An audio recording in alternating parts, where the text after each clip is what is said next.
5 साल बीत गए, 10th 12th and then graduation. 5-6 सालों के दौरान मेरे पास थी फिर से तीन चीजें, low self esteem, low confidence and low personality. मैं छोटे शहर से बिलोंग करता हूं, कम्युनिकेशन तो मेरी बहुत पुअर है ही, ये दिल्ली वाले लोगों से तो मैं कंपीट नहीं कर पाऊंगा। ये एक बहुत बड़ा सेटबैक फिर से मेरे जीवन में आया, मुझे जॉब नहीं मिली। आज इस सफर में जब मैं आपसे बात कर रहा हूं, इस वक्त मेरे पास 3 साल का कॉर्पोरेट एक्सपीरियंस है, 9 सालों का गवर्नमेंट एक्सपीरियंस है, और ये सिर्फ और सिर्फ संभव हुआ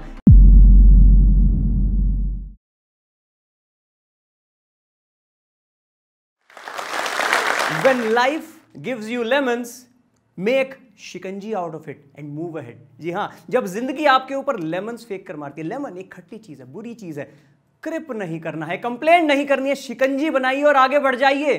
don't ask why me, always say try me. Hello friends, मेरा नाम है अंकित रविंद्र जैन। मैं पेशे से एक सिविल सर्वेंट हूं, मैं इनकम टैक्स इंस्पेक्टर हूं इस वक्त, और साथ ही में मैं एक कम्युनिकेशन कोच हूं। मैं प्रोफेशनल्स को कम्युनिकेशन स्किल्स की ट्रेनिंग देता हूं। इस वक्त आपको ये एक बहुत रोजी पिक्चर दिख रही होगी, आपको दिख रहा है दैट यस, अंकित जैन एक बहुत सक्सेसफुल इंसान है, बहुत सारी जिंदगियां बदल रहे हैं, बहुत सारे अच्छे काम कर रहे हैं जीवन में। पर मैं आपको अपना अतीत से थोड़ा सा रूबरू कराना चाहता हूं, लेकर चलता हूं आपको 2004 में, year 2004, 12th standard. I got 67% marks, 67% CBSE board. You can relate, आप रिलेट कर सकते हैं इन चीजों से कि 67 भी कुछ नहीं होते। मेरे मम्मी पापा दूसरी तरफ बहुत खुश थे, मेरे पेरेंट्स बहुत खुश थे 57 और 67% मार्क्स पर। क्यों?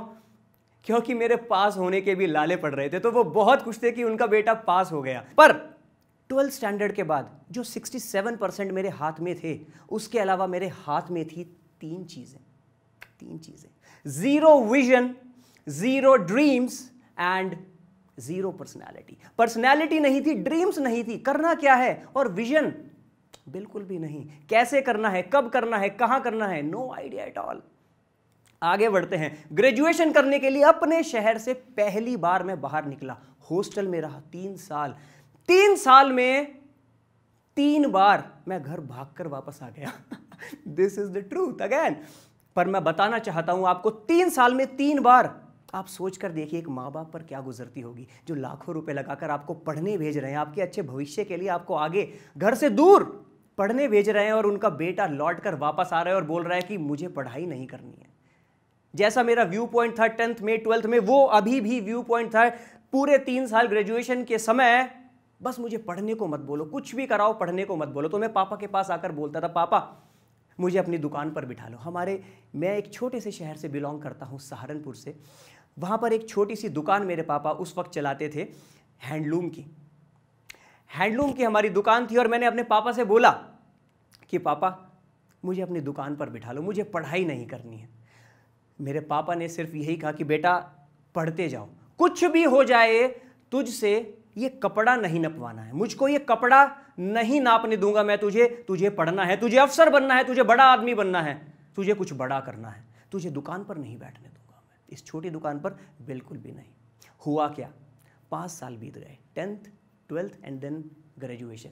5-6 सालों के दौरान मेरे पास थी फिर से तीन चीजें, low self esteem, low confidence and low personality.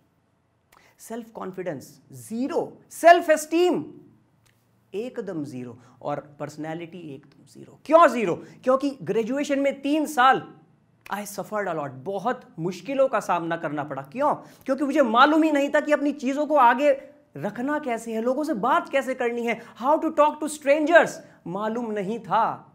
Graduation के बाद सन 2009, year 2009, I came to Delhi, दिल वालों का शहर, to do my MBA, master in business administration.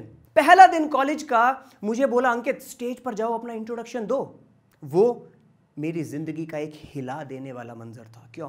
मेरे लिए वो एक बहुत बड़ा टर्निंग पॉइंट था, क्योंकि उस वक्त स्टेज पर जाकर मेरे हाथ और पांव सुन्न पड़ गए, एक भी शब्द मुंह से नहीं निकल पा रहा था सिवाय 4 शब्दों के। मैंने वहां पर 4 शब्द बोले और मैं वहां से भाग खड़ा हुआ। वो शब्द थे my name Ankit Jain, is MR सब भूल गया। वोकैबुलरी सब भूल गया, इंग्लिश, हिंदी, हिंदी जो मेरी मातृभाषा है सब कुछ भूल गया। My name Ankit Jain and I was, भाग गया वहां से, भाग खड़ा हुआ। वो एक बहुत बड़ा टर्निंग पॉइंट था मेरे जीवन में। उसके बाद कुछ एक सेमेस्टर के बाद, पूरा एक सेमेस्टर बीतने के बाद मेरे कॉलेज के डीन सर ने अपने केबिन में मुझे बुलाया, बैठने के लिए ऑफर किया। बोले अंकित क्या चाहते हो आप कॉलेज से? मैंने कहा सर मैं इतने लाखों रुपए मैंने इन्वेस्ट किया एमबीए में, I want a good placement. कह रहे अंकित नहीं मिलेगी। आई सेड व्हाई सर, आप ऐसे कैसे बोल रहे हैं, कैसे कह सकते हैं सर, इतने लाखों रुपए मेरे मम्मी पापा के हार्ड अर्न मनी है, प्लेसमेंट क्यों नहीं मिलेगी सर? बोले अंकित कम्युनिकेशन बहुत पुअर है, पर्सनैलिटी बहुत बेकार है आपकी, इंप्रूव करना पड़ेगा। लोगों से आप बात नहीं करते हो, स्ट्रेंजर से बात नहीं करते हो, स्टेज पर नहीं जाते हो, पर्सनैलिटी को डेवलप करना पड़ेगा, अदरवाइज प्लेसमेंट सॉरी टू से नहीं मिलेगी, नहीं मिलेगी। उस दिन के बाद से आज तक मैं अपनी पर्सनालिटी पर काम कर रहा हूं, कम्युनिकेशन पर काम कर रहा हूं। आगे बढ़ते हैं। During the third semester of my MBA, third semester में एक अपॉर्चुनिटी मिलती है कि हमें फ्रांस जाकर, फ्रांस यूरोप में फ्रांस जाकर पढ़ने का मौका मिलेगा। एंटायर सेमेस्टर, पूरा एक सेमेस्टर, मतलब कि 5 से 5.5 महीने। अच्छी बात क्या है कि अगर आप सेलेक्ट हो जाते हैं तो स्टूडेंट एक्सचेंज प्रोग्राम के तहत आपको वहां की फीस नहीं देनी है, जो बैठ रही थी 8 से 10 लाख रुपए। ये एक बहुत अच्छी बात थी मेरे लिए, फीस नहीं देनी है, वाह। पर प्रॉब्लम ये थी कि आने जाने का खर्चा और रहने का और खाने का खर्चा हमें खुद उठाना था, जो बैठ रहा था 2.5 से 3 लाख रुपए। 2.5 से 3 लाख रुपए पापा ने इतनी मुश्किल से एमबीए का पैसा जोड़ा था कि लोन ना लेना पड़े, और पूरा का पूरा पैसा मैं कैसे भी करके अरेंज करूंगा, और 2.5-3 लाख रुपए एडिशनल। मैंने अपने पापा को समझाया कि पापा नहीं, मुझे करना है, मुझे कुछ अलग करना है, कुछ बड़ा करना है, जैसा आप सोचते आए हो। मेरी नीयत एकदम साफ थी, एकदम साफ थी कि कुछ अलग करूंगा, कुछ बढ़िया करूंगा, कुछ बेहतरीन करके दिखाऊंगा। पापा ने कैसे ना कैसे करके वो पैसे इकट्ठे करे। पर पापा को मैंने एक बात बोली कि पापा वो फ्रांस है, वहां पर जाकर मैं पार्ट टाइम जॉब कर सकता हूं, वहां पर अच्छी अच्छी पार्ट टाइम जॉब मिल जाती है, कुछ घंटे रहकर ही जॉब में मैं ये 1.5 से 2 लाख रुपए आपको कमा कर दूंगा। पापा बोले नहीं बेटा, वहां पर पढ़ो और दिल लगाकर पढ़ना, पैसों की फिक्र मत करना। मैं वहां पर पहुंचा, फ्रांस पहुंचा, और वहां जाकर पता चला कि बिना फ्रेंच सीखे, एडवांस लेवल की फ्रेंच सीखे, मैं वहां पर किसी भी जॉब के काबिल नहीं था।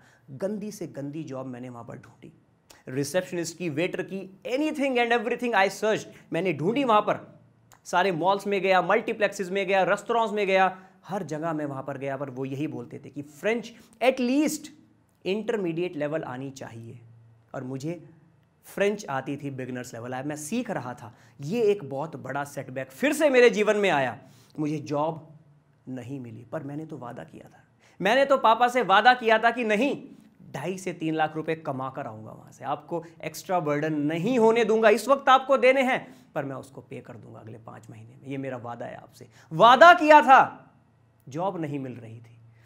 उसी वक्त एक दिन, 10 से 20 दिन बीत चुके थे मुझे फ्रांस में गए हुए। 20 दिन के बाद, 20 दिन की कड़ी मेहनत के बाद जीरो रिजल्ट। मुझे एक दिन एक सज्जन मिले, ही वॉज फ्रॉम इंडिया से थे, दिल्ली से। उनका नाम था रवि, मिस्टर रवि। वो वहां पर कॉन्ट्रैक्टर का काम करते थे, ठेकेदार का काम करते थे। उनसे मैंने बोला सर मुझे कोई जॉब मिल जाए, मैं यहाँ पर स्टूडेंट हूँ, BEM, बोर्दो इकोल दे मैनेजमेंट, इस कॉलेज में मैं यहाँ पर पढ़ने आया हूँ एक सेमेस्टर 6 महीने के लिए, मुझे कोई छोटी मोटी जॉब मिल जाएगी। बोले अंकित जॉब तो नहीं मिलेगी, मैं तो एक कॉन्ट्रैक्टर हूं, मैं तो एक ठेकेदार हूं, हम लोग घर बनाते हैं, घर को पेंट करते हैं। मैंने कहा कोई बात नहीं सर, मैं काम करूंगा, क्योंकि मैंने वादा किया है, मैंने अपने पापा से वादा किया था, मैं पैसे लेकर आऊंगा। रवि भाई ने मुझे जॉब पर रखा। जॉब क्या थी, मेरा काम क्या था? वो लोग पेंट करते थे, और मैं एक स्किल्ड लेबर नहीं था, मुझे मालूम नहीं था पेंट कैसे करना है। उन्होंने मुझे सैंड पेपर से वॉल्स की घिसाई करने के काम पर रखा, और आज मुझे यह बात बताते हुए बिल्कुल भी शर्म नहीं आ रही है कि मैंने वो काम करा, वो मेरा डिसीजन था, ये मेरी लाइफ है ना। तो वो मैंने काम करा, 5 महीने के लिए मैंने वो काम करा। रिग्रेट नहीं है मुझे, बिल्कुल भी रिग्रेट नहीं है, मेरी जिंदगी है, मेरा डिसीजन था। मुझे वहां से भी कुछ सीखने को मिला, मेरी पर्सनालिटी में जो चेंजेस आए। मैंने 3 चीजें बताई थी आपको स्टार्टिंग में, low self esteem, low confidence and low personality. तीनों चीजें वहां से चेंज होती चली गई। तो अब मैं आपके साथ शेयर करने वाला हूं वो 5 चीजें जो मैंने सीखी हैं मेरी पर्सनालिटी को ग्रो करने में और मेरी सक्सेस का जो कारण बनी। पहली बड़ी चीज है कम्युनिकेशन। कम्युनिकेशन एक बहुत इंपॉर्टेंट रोल प्ले करती है आपकी पर्सनालिटी को निखारने में, इंप्रूव करने में। वो कहते हैं ना, if you can't communicate well you are missing on a lot of opportunities. Communication और मेरा दूर दूर तक कोई रिश्ता था ही नहीं। पर जब MBA के दौरान मुझे स्टेज पर जाना पड़ा और मैं कुछ नहीं बोल पाया, that was the turning point. वो टर्निंग पॉइंट था मेरे लिए और मैंने देखा कि हाँ, मैं भी एक्चुअली में इसको इंप्रूव कर सकता हूं और आगे बढ़ सकता हूं। दूसरी बड़ी चीज, ऑरा। आपका ऑरा। आपसे मिलने के बाद लोग कैसा फील कर रहे हैं। पहले मैं बहुत इंट्रोवर्ट पर्सन था, लोगों से मिलता था, आंखें नीचे करके, आई कांटेक्ट मेंटेन नहीं करता था, लोगों से बात करता था, लोग सोचते थे कितना नेगेटिव इंसान है, लोग मेरे से बात करना पसंद नहीं करते थे। ऑरा बहुत इंपॉर्टेंट है। आपको सामने वाले को कंफर्टेबल फील कराना है, दैट इज योर ऑरा। आप कैसी एनर्जी अपने साथ लेकर चल रहे हैं, वो है ऑरा। तीसरा आता है कॉन्वर्सेशन रेशो, जिसने मेरी जिंदगी में बहुत बड़ा बदलाव लाया है। Conversation ratio, listening is to speaking, ये रेशो होनी चाहिए 80:20। अमूमन तौर पे हमारी ये रेशो होती है उल्टी। हम लोग ज्यादा बोलते हैं और कम सुनते हैं। भगवान ने हमको 2 कान दिए हैं गाइस, यस और नो, 2 कान दिए हैं और एक मुंह दिया है। Why? To speak less and listen more, ज्यादा सुनने के लिए और कम बोलने के लिए। मैं क्या सोचता था कि बोलना है, मीटिंग का मतलब, कॉन्वर्सेशन का मतलब, प्रेजेंटेशन का मतलब, कम्युनिकेशन का मतलब ब्ला ब्ला ब्ला, बोलना बोलना बोलना, जी नहीं। वो कहते हैं ना, a wise man speaks because he has something to say and a fool speaks because he has to say something. उसको कुछ बोलना है, उसको तो बस बोलना है, उसको कैसे भी करके अपनी बात बोलनी है। He is a fool. A wise man speaks जब उसके पास कुछ होता है बोलने के लिए। That is your conversation ratio. चौथी चीज जो मैंने सीखी अपनी जर्नी से, वो है एंथुजियाज्म। Enthusiasm is contagious. यकीन मानिए, उस पूरे माहौल में आपका एंथुजियाज्म घुल जाएगा और मिल जाएगा। जब तक वो एंथुजियाज्म नहीं घुलेगा, आप अपनी बात मनवा नहीं पाएंगे, वो स्ट्रॉन्ग पर्सनैलिटी नहीं ला पाएंगे। एंथुजियाज्म अगर इंप्रूव करना है, बढ़ाना है, 3 चीजें बहुत इंपॉर्टेंट हैं। पहला, स्पीक एक्सप्रेसिवली, एक्सप्रेशंस के साथ बोलिए। दूसरा, स्माइल जेंटली। और तीसरा, वॉक नेचुरली, मूव नेचुरली। बहुत इंपॉर्टेंट है पर्सनालिटी ग्रूम करने के लिए। You have to be yourself. पांचवी मेन चीज, पांचवी इंपॉर्टेंट और सबसे महत्वपूर्ण चीज जो मैंने अपने जीवन से सीखी, वो है माइंडसेट। माइंडसेट ठीक नहीं है तो कुछ भी अचीव नहीं कर पाएंगे। माइंडसेट में 3 चीजों के बारे में बात करना चाहता हूं। First, problem versus solution. आप किस तरह के व्यक्तित्व हैं, आप किस तरह की पर्सनालिटी हैं, प्रॉब्लम ओरिएंटेड या फिर सॉल्यूशन ओरिएंटेड। यकीन मानिए दोस्तों, ये यूनिवर्सल ट्रूथ है, ये कुदरत का नियम है। जिस चीज पर आप फोकस करोगे वो चीज बड़ी होती चली जाएगी। आप प्रॉब्लम पे फोकस करोगे, आपकी प्रॉब्लम्स बड़ी होती चली जाएंगी। आप सॉल्यूशन पे फोकस करोगे, आपके पास 1000 तरह के सॉल्यूशंस निकल के सामने आ जाएंगे। ये अप्रोच मैं नहीं अपनाता था। मैं प्रॉब्लम अप्रोच में रहता था हर वक्त, प्रॉब्लमेटिक अप्रोच में। मेरे साथ ये प्रॉब्लम है, मैंने ऐसे करा है, मैंने वैसे करा है, मैं छोटे शहर से बिलोंग करता हूं, कम्युनिकेशन तो मेरी बहुत पुअर है ही, ये दिल्ली वाले लोगों से तो मैं कंपीट नहीं कर पाऊंगा। प्रॉब्लमेटिक अप्रोच, अप्रोच चेंज करनी पड़ेगी, सॉल्यूशन ओरिएंटेड अप्रोच, और फिर देखिए कमाल। दूसरी चीज, एग्जीक्यूशन वर्सेस प्लानिंग। आपकी पर्सनालिटी एग्जीक्यूशन वाली है या प्लानिंग वाली है? आप प्लान ही करते चले जा रहे हैं, करते चले जा रहे हैं, साल 2 साल, सर मैं प्लान कर रहा हूं, अभी एक मेरे पास बिजनेस आइडिया है, सर मैं प्लानिंग कर रहा हूं। या फिर आप एग्जीक्यूशन में बिलीव करते हैं। एग्जीक्यूशन इंपॉर्टेंट है, गलत ही सही, इम्परफेक्ट ही सही। Perfection is just an illusion, perfection जैसा कुछ भी नहीं होता। तो इम्परफेक्ट डिसीजन लाइए, इम्परफेक्ट एग्जीक्यूशन लाइए, पर एग्जीक्यूट कीजिए। पहले मैं सोचता रहता था, एग्जीक्यूट नहीं करता था। अरे एग्जीक्यूट नहीं करोगे तो पता कैसे चलेगा आपको अपनी गलती? एग्जीक्यूट कीजिए। तीसरी इंपॉर्टेंट चीज है, believe in yourself. Believe in yourself सबसे महत्वपूर्ण चीज। हो सकता है कि आपके प्रियजन, आपके कलीग्स, आपके फ्रेंड्स, आपके रिलेटिव्स, आपके नेबर्स, यहां तक कि आपके मां बाप, आपके पेरेंट्स आप पर बिलीव नहीं करते। कोई बात नहीं, इट्स ओके। क्यों? मान के चलिए आपके दिमाग में कोई बिजनेस प्लान है उनको वो बिजनेस प्लान समझ नहीं आ रहा है, लेट्स सपोज नहीं समझ पा रहे हैं वो, तो वो आपके प्लान में बिलीव नहीं करेंगे, बिल्कुल नहीं करेंगे। पर आपको बिलीव करना है। जिस दिन आपका थोड़ा सा भी डाउट आया अपने ही प्लान पर, समझ लीजिए गेम इज ओवर।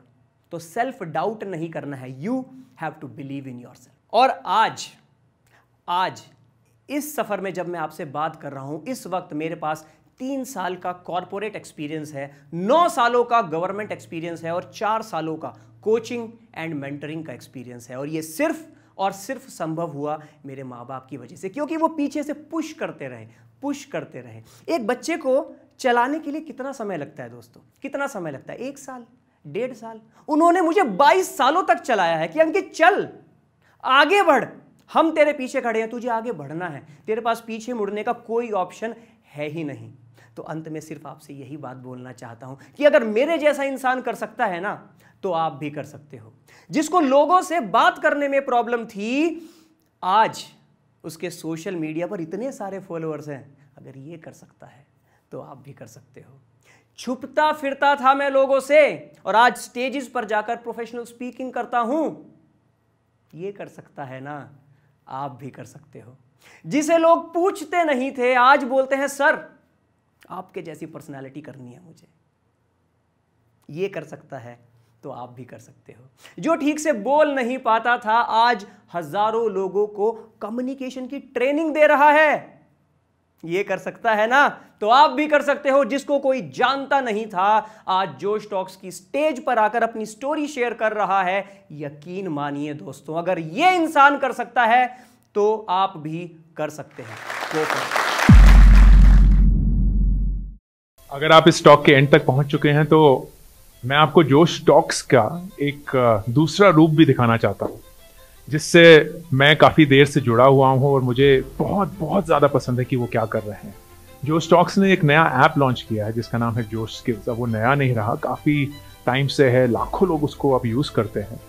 और जोश स्किल्स पे आप अपनी ज़िंदगी के लिए कोर्सेज ढूंढ सकते हैं। वो कोर्स नहीं जो आपको physics, chemistry, commerce, business studies पढ़ाएंगे, वो कोर्सेज जो आपकी जिंदगी में आपको कैसे जीना चाहिए वो सिखाएंगे।